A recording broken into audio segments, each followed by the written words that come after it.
Format numerology நேயர்களுக்கு நர்மதாவின் அன்பான வணக்கம். நம்மளுடைய சேனல்ல தொடர்ந்து பல்வேறு விதமான ஃபார்மட் நியூமராலஜி மற்றும் ஆன்மீகம் சம்பந்தமான தகவல்கள் பார்த்துட்டு இருக்கோம். அந்த வகையில இன்னைக்கு நம்ம பார்க்க போற இந்த ஒரு பதிவுல கார்கள் பத்தி நமக்கு தெரியாத பல்வேறு விஷயங்களை பகிர்ந்துக்கிறதுக்காக நம்ம கூட இன்னைக்கு ஃபார்மட் நியூமராலஜியினுடைய தந்தை டாக்டர் மகா தன்சிகர் ராஜா அவர்கள் இணைஞ்சிருக்கிறாங்க. வணக்கம் சார். வணக்கம்மா.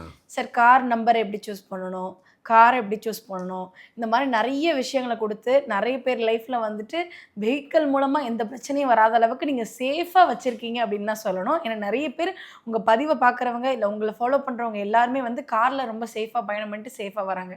அப்படி இருக்கும் பொழுது லக்ஸுரி கார் அப்படின்றது வந்து நிறைய பேருக்கு வந்து ரொம்ப இஷ்டமாக இருக்கும் சார். கார் அப்படி போகும்பொழுதே அந்த ரோடை கிராஸ் பண்ணுற அந்த ரோடோட எண்டு வரைக்கும் திரும்பி பார்த்து வாவ் செம்மையாக இருக்குல்ல அப்படின்னு சொல்கிறவங்க நிறைய பேர் உண்டு.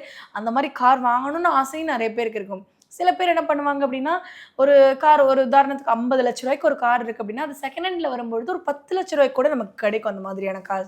ஸோ அப்போனா வந்து லக்ஸுரியான கார்ப்பா நம்மக்கிட்ட இருக்குது அப்படின்ற மாதிரி ஒரு மனசு திருப்திக்கு ஒரு சின்ன பந்தாக்காக கூட நம்ம அந்த காரை வாங்கணுன்ற ஆசை இருக்கும் சார். அந்த மாதிரியான லக்ஸுரி கார்களை வந்து செகண்ட் ஹேண்டில் வாங்குறது அப்படின்றது வந்து யாருக்கெல்லாம் சரியாக இருக்கும், சில பேருக்கு சரியில்லாமல் கூட ஆகுமா சார்? அதை பற்றி சொல்லுங்கள் சார். கண்டிப்பாக அது வேணும். நான் பொதுவாக சொல்லுவேன், உங்களுக்கு உகந்ததாக இருந்தால் அது விலை அதிகமாக இருந்தாலும் கொடுத்து வாங்குங்க. உங்களுக்கு உகந்ததே இல்லை, உங்களுக்கு பொருத்தமே இல்லை, உங்களுக்கு கனெக்ட் ஆகாததை இலவசமாக கொடுத்தாலும் வாங்காதீங்க. இது என்னுடைய வார்த்தை. இது நான் எப்பவுமே சொல்லுவேன். அதேமாரி காரு வந்து நாம் ஏன் காருக்கு சில நேரத்தில் ரொம்ப இம்பார்ட்டன்ஸ் கொடுக்குறோன்னாக்கா, நம்மளை பத்திரமா கூட்டிகிட்டு போய் பத்திரமா கொண்டு போய் விடுறது வாகனம் கார். ஆமாம், கண்டிப்பாக சேஃப்டியாக போகிறோம். அப்போ நீங்கள் உடனே டூ வீலர்லாம் இல்லையா அப்படிலாம் கேட்காது. எல்லா வண்டியும் தான் சரி. காரு ஓட்டுறது ஒருத்தர், ஆனால் 4 பேர் 5 பேர் 8 பேர் மற்ற வேலை அவங்கவுங்க வேலை பார்த்துக்கிட்டே இருக்கலாம். டூ வீலர் நீங்கள் ஓட்டிகிட்டே எல்லாம் பேச முடியாது. சார் நான்லாம் பேசுவேன், எங்கள் கூடாதுங்க அப்படின்றது இருக்குது. ஆனால் நீங்கள் அது மீறி அதுக்குள்ளே போகல. கார் நம்மளை பத்திரமா மொத்தத்துக்கு அழகாக கொண்டு போய் பத்திரமா கூட்டு போய் சாதாரண ஆளாக இருந்தாலும் சரி, விஐபி ஆளாக இருந்தாலும் சரி, பிரபலமாக யாராக இருந்தாலும் பத்திரமா கூட்டிகிட்டு போய் பத்திரமா கொண்டு விடும்போது அதுக்கு முக்கியத்துவம் நாம் தான் கொடுக்கணும். அது யார் யார்கிட்டலாம் வரணும்னு ஆசைப்படுறது அது ஒன்று இருக்குது. நீங்கள் கேட்ட மாதிரி எல்லாம் சரி சார், 50 லட்சம் 1 கோடி காரில் உள்ள வந்து எனக்கு சீப்பாக 10 லட்சம் கிடைக்கிது, அதை போய் வாங்க வேணாம்னு சொல்கிறீங்க. நான் வாங்கும் போதே லாபத்தோடு தான் நான் வாங்குகிறேன். ஆமாம், அப்படி சொல்லுவீங்க. அதான் முதல்ல சொன்னல, உங்களுக்கு கனெக்ட் ஆகலை அப்படின்னு இலவசமாக கொடுத்தோட வாங்கக்கூடாதுன்னு சொல்லியிருப்பேன். அதே மாதிரி காரை பொறுத்த வரைக்கும் இப்போ உதாரணத்துக்கு இப்போ நீங்கள் 1/10/19 தேதி பிறந்திருக்கீங்க. இந்த தேதியில் பிறந்திருக்கீங்க. நான் தேதி வாரியாக சொல்கிறேன். அப்போ உங்களுக்கு ஈஸியாக கனெக்ட் ஆகுங்க. நீங்கள் இந்த தேதியில் பிறந்திருக்கீங்க. நீங்கள் வந்து பார்த்தீங்கன்னாக்கா உங்களுக்கு கார் வந்துட்டு ஃபஸ்ட் ஹேண்டு புது காராக செகண்ட் ஹேண்டு பழைய காரு வாங்கலாமா அப்படின்னாக்கா உங்கள் டேட்டுக்கு நீங்கள் எப்பவும் புது கார் தான் வாங்கணும். At any cost second hand car உங்களுக்கு ஒர்க் அவுட்டே ஆகவே ஆகாது. நான் முதல்ல சொன்ன மாதிரி இலவசமாக கொடுத்தா கூட வாங்காதீங்க. இல்லை அது உண்மை. அது நான் பார்த்தீங்கன்னா உலகம் ஃபுல்லாக போயிருக்கிறேன்ட்டு சொல்லியிருக்கிறேன். நிறைய அன்பர்கள்லாம் ஐயா உங்களுக்கு நான் யூஸ் பண்ணுற காரு உங்களுக்கு கொடுக்கணும்னு வச்சுருக்கிறேன், நீங்கள் எடுத்துகிட்டு போங்க. அந்த காரை நான் எடுத்துகிட்டு வந்து இங்கே அதுக்கு நான் இம்போர்ட்டுக்கு இந்த காசை செலவு பண்ணுறதுக்கு நானே இங்கே ஒரு கார் வாங்கிடலாம். சார், இந்த மாதிரி வந்து செகண்ட் ஹேண்ட் கார்களை வந்து இன்னொரு பர்சன் கிட்டேருந்து வாங்கும்பொழுது அவங்களுடைய கர்மாவும் நமக்கு கடத்தப்படும் அப்படின்றதுனால அது வேணான்னு சொல்கிறீங்களா சார்? உங்கள் கேள்விக்கு பதில் சொல்லாமல் நான் விட்டால் மக்கள் விட மாட்டாங்க. அதனால் நான் அப்படி சொல்லிடுறேன். அப்போ நான் அதை வாங்கலை, வேண்டான்ட்டேன். அன்புக்காக கேட்குறேங்க, வேண்டான்ட்டேன். சும்மா உங்கள்கிட்ட ஜோவிலாம் சொன்னேன். ஆனால் காரணம் என்ன, எனக்கு செகண்ட் ஹேண்டு வராது. ஏன்னா அதை வந்து யூஸ் பண்ண கார் இங்கே வந்து அது செகண்ட் ஹேண்ட் ஆயிடுது. எனக்கு என் டேட்டுக்கு செகண்ட் ஹேண்டு ஒர்க் அவுட் ஆகாது. அதுக்காக ஒரு இதுக்காக நடைமுறையில் உள்ளதே சொல்கிறேன். நான் 3வது ஆள் கூட போக மாட்டேன். சிலது நான் என்னையே சொல்லிக்கிறது இதுக்கு தான் ரீசன். ஃப்ரீயாக கொடுத்தா அவங்க கொடுக்குறது ஃப்ரீ, நான் வேண்டான்னு சொல்கிறேன். அதுக்காக சொல்ல வந்தேன். நான் முதல்ல சொன்னேன், சார் நீங்கள் இங்கே டேக்ஸிலாம் அதிகம் கட்ட அதெல்லாம் வேண்டாம், சும்மா ஒரு ஜோவியலுக்காக சொன்னேன். இலவசம் தான் கொடுக்க போகிறாங்க. சில பேர் அதையும் சொல்லிட்டாங்க, சார் அந்த காசுக்கு தானே போயிருக்கேன், அதையும் நான் கூட அனுப்பிடுறேன்னுவாங்க. சொல்கிறேன் ஒரு இதுக்காக, அதுக்காக இல்லை. அதனால் உங்களுக்கு வந்துட்டு ஃபஸ்ட் ஹேண்டு தான். நீங்கள் ஒருவேளை இல்லை சார் இப்போ எனக்கு வசதி கொஞ்சம் கம்மியாக இருக்குது, நான் அந்த காருக்கு ஆசைப்பட்டேன், பரவாயில்ல இப்போ கம்மியாகவே வாங்குங்க. ஆனால் திரும்பி பார்க்குறதுக்குள்ளே 2 வருஷத்துக்குள்ளே அந்த காருக்கு உண்டான நிலைமையை இது கொண்டு போய் விட்டுரும். காருங்கிறது என்னென்னாக்கா நம்மளை பத்திரமா கொண்டுட்டு போகிறது மட்டும் நினைக்காதீங்க. அந்த நம்பரையும் கரெக்டாக வாங்கிட்டு எது இருக்கணுமோ எது இருக்கக்கூடாதுன்னு இருக்குது. அது நம்பரு, அது ஏஞ்சல் நம்பர் சொல்லுவேன். ஆனால் ஃபஸ்ட்டாக செகண்ட் ஹேண்ட் காரான்றது ஒன்று இருக்குது, அது ஃபஸ்ட்டு, அப்புறமா நம்பரு. அப்போ ஃபஸ்ட்டு நீங்கள் நியூ கார் தான் வாங்கணும். Second hand at any cost வாங்கக்கூடாது. சில பேர் இருப்பீங்க, நல்ல பெரிய பிஸ்னஸில் நல்லா பண்ணிகிட்ருப்பீங்க. ஏற்கனவே உங்கள்கிட்ட ஒரு 2, 3 கார் கூட இருக்கும், 4, 5 கார் கூட வச்சுருப்பீங்க. ஒரு கார் திடீர்னு செகண்ட் ஹேண்டு நல்லா ஃபஸ்ட் கிளாஸாக வந்திருக்கும். உங்கள் நண்பர் கொடுத்துருப்பார், ஃப்ரெண்ட்ஸ் யாருனா கொடுத்துருப்பலாம். இப்போ சும்மா நம்ம மட்டும் இருக்குது, நீ வந்து எடுத்துக்கோ அப்படிம்பாங்க. சும்மா ஃபார்மாலிட்டிக்கு ஒரு அமௌண்ட்டு போட்டு கொடுப்பாங்க. முதல்ல சொன்ன மாதிரி 1 கோடி கார் 10 லட்சம் 20 லட்சம் வாங்கியிருப்பாங்க. நீங்கள் என்றைக்கு அந்த மாதிரி காரை வாங்காதீங்க. என்றைக்கு அந்த காரை வாங்குனீங்களோ, ஏற்கனவே 3, 4 கார் நல்லா சொஃபிஸ்கேட்டடாக இருந்துப்பீங்க பாருங்கள். இந்த செகண்ட் ஹேண்ட் கார் வாங்கினதுக்கப்புறம் சறுக்கி உங்கள் விட்டுரும். சொஃபிஸ்கேட்டடாக இருந்த லைஃப் டோட்டலாக அவுட் ஆயிரும். மொத்தமாக சரிச்சிடும். மொத்தத்துக்கு காலி பண்ணிடும்.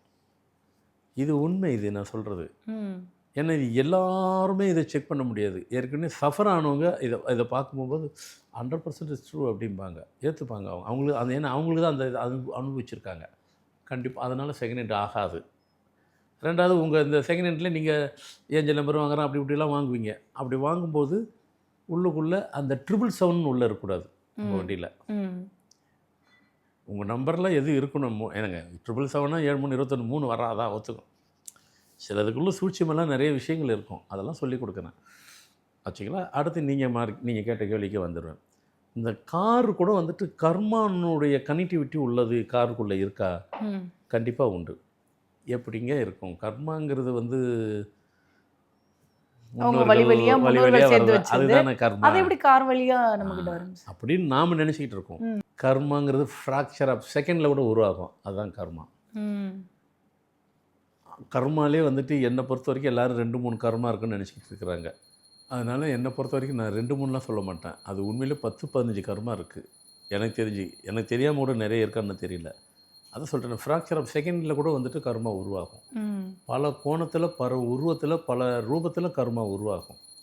அது நீங்கள் நினைக்கிற மாதிரி இல்லை. காரில் எப்படிங்க வரும்? கார் வந்துட்டு போகும்போது பல அவங்க வீட்டு கதையை, கர்மா சம்மந்தப்பட்ட கதையும் பேசிட்டு தான் போவாங்க. அது எங்கே போகுதுங்க? உங்கள் காருக்குள்ளே ஸ்டோரேஜ் தான் இருக்கும். இப்போ சில பேர் வந்து அதை நீங்கள் வாங்கும்போது அப்படியே உங்கள் லைஃப்லேயும் ட்ராவல் ஆகும். கண்டிப்பாக சார். நீங்கள் கனெக்ட் ஆகிடும். இப்போ நீங்கள் சொல்கிற இந்த ஒரு விஷயத்தை கேட்டதுக்கப்புறம் எங்களுக்கு சில விஷயங்கள் தோணுது. காருக்குள்ளே வாங்கின அப்புறம் நம்ம கார் ட்ராவல் பண்ணிட்டு இருக்கும்போது சில பேர் சில விஷயங்களை பேசுவாங்க. இந்த கார் அடிக்கடி சர்வீஸ் பண்ண வைக்கிது, இது பெட்ரோல் குடிக்குது, இந்த மாதிரிலாம் திட்டிட்டு வருவாங்கல்ல. ஒருவேளை இந்த மாதிரியான எமோஷனல் கனெக்ட்லாம் வந்து ஒரு வெஹிக்கிளுக்கும் நமக்கும் இருக்குமா சார்? கண்டிப்பாக இருக்குங்க. இல்லைன்னு நான் சொல்லி திட்டுறதெல்லாம் கேட்குமா சார்? இல்லை, அதை சொல்கிறேன். இல்லைன்னு சொல்ல முடியாது. அதை சொல்கிறேன், கர்மாங்கிறது 10, 15 வித டைப் ஆஃப் இதில் வந்து உருவாக்கக்கூடியது. எதில் உருவாச்சுன்னு தெரியாது. அதில் போய் கனெக்ட் ஆகிடும். அவங்கக்கிட்ட போய் சேர்ந்துடும். அவங்ககிட்ட என்னைக்கு சேர்ந்துருச்சோ, பழைய ஆள் இருந்தால் பாருங்கள், அவங்களுக்கு கர்மா விட்டுருச்சு. கர்மா விட்டதுனால தான் காரோடு போயிடுச்சு. கார் கூடயும் அதையும் சேர்ந்து போயிடுச்சு. அதனால் இது 1ஆம் தேதி 1/10/19க்கு, அதே மாதிரி 2/11/20 இவங்களுக்கு புது காரா பழைய காரா? புது கார் வாங்க ஆசைப்பட்டால் தப்பு கிடையாது, வாங்கலாம். ஆனால் புது காரோட நீங்கள் செகண்ட் ஹேண்ட் வாங்குறதுக்கு பாருங்க, அதில் கொடுக்குற ஒரு அதிர்ஷ்டம் புது காரில் உங்களுக்கு கிடைக்காது.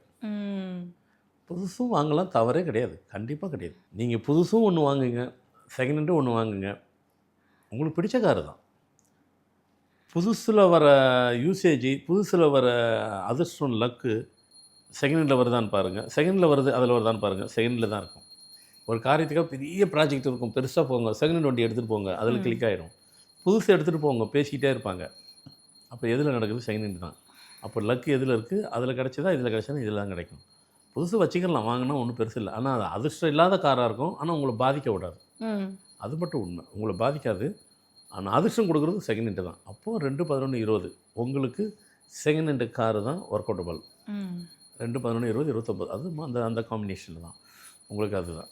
அதே நேரத்தில் உங்கள் வண்டிக்குள்ளே என்ன நம்பர் இருக்கக்கூடாது. அதாவது டோட்டல் நம்பர்லாம் நான் சொல்லலை, நல்லா புரிஞ்சுங்க. இதுக்கு முன்னாடி இது ப்ரோக்ராம் சொல்லியிருக்கேன், அது வேறு மாதிரி கான்செப்ட். ஆமாம், டோட்டல் நம்பர்ஸ் சொல்லியிருப்போம். அது ஏஞ்சல் நம்பர், ஏஞ்சல் நம்பர்ஸ் இருக்குது. இப்போ சொல்கிறது ஏஞ்சல் நம்பர் போல் இருக்கும், ஆனால் உங்களுக்கு செட் ஆகாதுன்னு சொல்ல வந்தேன். இப்போ செகண்ட் ஹேண்ட் கார் வாங்குறதுக்குமே நம்ம இந்த தேதிகளில் பிறந்தவங்களுக்கு இந்த மாதிரியான நம்பர்ஸ் இருக்கணும், இருக்கக்கூடாது. ஆமாம், இதுவும் ஒரு வகையான ஏஞ்சல் நம்பர். இந்த ஏஞ்சல் நம்பர் உங்கள் டேட்டுக்கு வராது, உங்கள் இதுக்கு வந்து 999 அப்படின்னு அது ஏஞ்சல் நம்பர். ஆனால் உங்கள் டேட்டுக்கு 2/11/20 தேதி உள்ளவங்க உங்கள் காரில் இந்த நம்பர் அட் எனி காஸ்ட் இருக்கவே கூடாது. இல்லைங்க, 999 இருக்குங்க, அப்போ என்னங்க பண்ணுவீங்க? 5 தானே அது கூட்டினா, 999 வரக்கூடாது. 999 அங்கே உள்ளே இருக்கக்கூடாது. அது மட்டும் கேர்ஃபுல்லாக பார்த்துக்குங்க. அடுத்து 3/12/20 சரி, 30 இப்போ வந்து 2ஆம் தேதி அந்த கூட்டு எண்கள்ல பிறந்தவங்களுக்கு எந்த நம்பர்ஸ் இருக்கக்கூடாதுன்னு சொன்னீங்க சார். எந்த நம்பர்ஸ்லாம் இருக்கலாம்? அதையும் எங்களுக்காக சொல்லுங்களேன் சார். இல்ல அதுதான் அது ஏஞ்சல் நம்பரில் போயிடுறது. ஆ. அது இன்னும் அதுக்கு தனி எபிசோடாக எடுக்கணும். சரி, ஓகே சார். அப்ப நம்ம அடுத்த எண்ணுக்கு போயிரலாம் அடுத்ததில் சார். போயிடலாம். ஓகே அது சார். தனி எபிசோட் அதுதான் நான் முதலே சொல்லிட்டேன். நீங்கள் கேட்குறது அவங்க சார்பில் கேட்குறீங்க. அது தனி சாப்டர் கூட அப்புறம் கன்ஃப்யூஸ் ஆகி போயிருங்க. ஆ. அது தனியாக வச்சுக்கிறோம். எந்த நம்பர் இருக்கக்கூடாதுன்றது மட்டும் நம்ம ஆமா. இப்ப பார்க்கலாம். டீ-ஷர்ட் போட்டு அதுக்கு உண்டான ட்ரெஸ் போட்டா நல்லாயிருக்கும். டீ-ஷர்ட்டையும் போட்டுட்டு ஷர்ட்டையும் போட்டு. போட்டு போனேன்னாக்கா ஒரு மாரி பார்ப்பாங்க. வேற மாரி பார்ப்பாங்க. அது வேண்டாம். டீ-ஷர்ட்டு சும்மா கும்முன்னு இருப்பீங்க. டீ-ஷர்ட்டை கழட்டிட்டு அடுத்து ஷர்ட் போடுங்க. அதோட கும்முன்னு இருப்பீங்க. அழகா இருக்கும். ம். 2 அழகா இருக்கிறத ஒண்ணா சேர்த்துட்டீங்கன்னா அது அசிங்கமா போயிரும். சரியா வராது. அடுத்து 3, 12, 21 எந்த கார்? புதுசா, பழசா? ம். 100% நியூ கார் தான் வாங்கணும். செகண்ட் ஹேண்ட் உங்களுக்கு ஒர்க் அவுட்டே ஆகாது. அதான் நான் முதல்ல 1ஆம் நம்பருக்கு சொன்னேன் பாருங்கள். அந்த ஒர்க் அவுட் ஆகாதுன்னு சொல்கிறது அதுக்கு மட்டும் சொல்லிட்டு மற்றவங்களுக்கு சொல்லலைன்றதுலாம் இல்லை. மற்றவங்களுக்கு அது பொருந்தும். அதையும் மீறி நீங்கள் வாங்குனீங்கனாக்கா ஏற்கனவே நீங்கள் இருந்த நிலைப்பாடே குறைஞ்சி போயிடும். ம். செகண்ட் ஹேண்ட் வர்றதுனால வந்தால் என்னன்றது மட்டும் காரணம் வந்து அது உங்களுக்கு என்றைக்கு வந்ததோ அன்னையிலேருந்து உங்களுக்கு வந்து லைஃப்பில் செட்பேக்குன்னு அர்த்தம். அதுதான் பாயிண்ட்டு. உங்கள் காருக்குள்ளே 4 நம்பர் இப்போ இது ஏஞ்சல் நம்பர் தான். ஆனால் உங்கள்கிட்ட இருக்கக்கூடாது. யார்? 3, 12, 21 இந்த தேதி பிறந்தவங்க 6666 இப்படி ஒரு நம்பர் செம்ம ஏஞ்சல் நம்பருங்க. ஆமாங்க. காசு கொடுத்து இவ்வளோ வாங்கணுங்க. ஆமாங்க. நீங்கள் வாங்கக்கூடாதுங்க. அது வேற ஒருத்தர் வாங்கணுங்க. ம். அது ஏன்னா எது முதல்ல ஒரு சொன்ன ப்ரோக்ராம் நீங்கள் கேட்ட மாதிரி எதெல்லாம் இருக்கணுன்ட்டு. ஆமா. இப்போ சொல்கிறது எதெல்லாம் இருக்கக்கூடாது. இருக்கக்கூடாதுன்னு. ஓகே. அதுக்கு அதனால தான் நான் அதுக்கு சொல்லலைன்னேன். ம். வேறு இதில் வச்சுக்கிறோம். அடுத்து 5, 14, 23 உங்களுக்கு என்ன காரு? நியூ கார் தாங்க. ம். ஓல்டு உங்களுக்கு செட்டு ஆகலைங்க. நீங்கள் வாங்கிக்க வேண்டாங்க. வாங்கினீங்கனாலும் நீங்கள் சொன்ன மாதிரி அந்த கர்மமும் உள்ளே போய் கனெக்ட் ஆகிட்டோங்க. ம். வாங்கக்கூடாது. சரிங்களா? அடுத்து 4 சொல்லியாச்சு, 5 சொல்லியாச்சு, 6. 6, 15, 24 உங்களுக்கு எதுங்க? நியூ கார் தாங்க. ஓல்டு காரு வராதுங்க.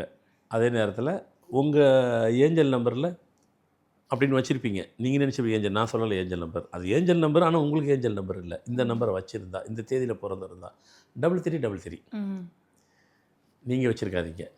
அடுத்து 7, 16, 25 உங்களுக்கு நியூ காரா ஓல்டு காரா அப்படின்னு பார்த்தீங்கன்னாக்கா உங்களுக்கு நியூவை விட ஓல்டு தான் தி பெஸ்ட்டு.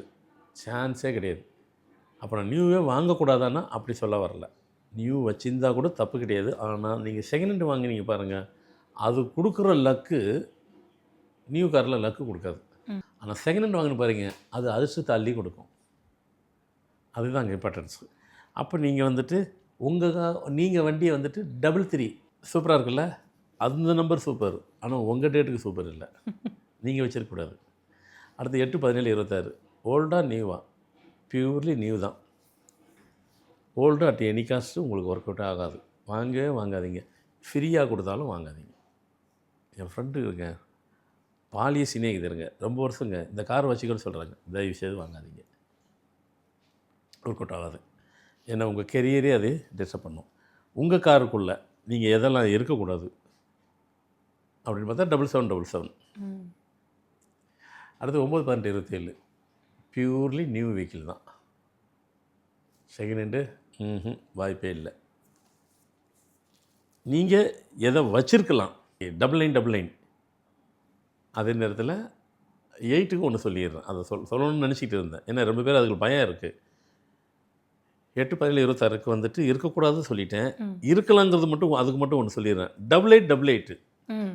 8ல் இருக்கிறவங்களுக்கு 8 இருக்கலாம். அதுதான் தைரியமாக வைங்க. அதுதான் ஏஞ்சல் நம்பர். ரைட்டு. 9, 12, 27க்கு நியூ கார் தான். ஓல்டு இல்லை. உங்களுக்கு இருக்கலாம், இங்கேயும் இருக்கலாங்கிறத சொல்லிடுறேன். 9999. ம். ஸோ அப்போது காருக்குள்ளே இவ்வளோ ரகசியம் ஒளிஞ்சிருக்கா? கண்டிப்பாங்க. நம்ம ஒவ்வொரு ஸ்டேஜுக்கும் ஒவ்வொரு இதுக்கும் மேலே படிப்படியாக ஏறி வரோம். அப்போ வரும்போது இதெல்லாம் பார்க்கணுமா? கண்டிப்பா பார்க்கணும். 100% பார்க்கணும். ஏன்னா அவங்க கிட்ட வந்து காருக்கான நம்பர்ஸை பார்த்து அந்த கார் மூலமா ஜெயிச்சவங்க நிறைய பேர் இருக்காங்க. ஒரு பொருளை தானே வாங்கி வச்சா அது மூலமா எங்க பிசினஸ் எப்படி பீக் ஆகும் அப்படின்னு கேட்குறவங்களுக்குலாம் வந்து நிறைய பேர் உங்களுடைய கிளைண்ட்டாவே இன்னைக்கு சான்றா இருக்கிறாங்க. நிறைய பேர் லைஃப்ல ஒரு சின்ன நம்பர் சேஞ்ச் பண்றது மூலமா ஒரு லைஃப்ல மிகப்பெரிய உயரத்தையும் அடைஞ்சவங்க இருக்காங்க. கண்டிப்பா அது நாங்க வந்து எப்பவுமே அக்ரி பண்ணிக்கிறோம் சார். நம்பர்ஸ் லைஃப்ல மேஜிக் பண்ணும். ஸோ கண்டிப்பாக இந்த நிகழ்ச்சி அனைவருக்கும் பயனுள்ளதாக இருக்கும். திருப்பி ஒரு ட்ரெண்டு திருப்பி அந்த ஏஞ்சலுக்கு எப்படி வந்ததோ இதுவும் அப்படியே ஒரு மாதிரி போகும். எல்லாத்துக்கும் யூஸ்ஃபுல்லாக இருக்கும்னு நினைக்கிறேன். கண்டிப்பாக சார். நிறைய பேருக்கு இந்த பதிவு ரொம்ப பயனுள்ளதாக இருக்கும் நாங்கள் நம்புகிறோம். ரொம்ப நன்றி சார். வணக்கம்.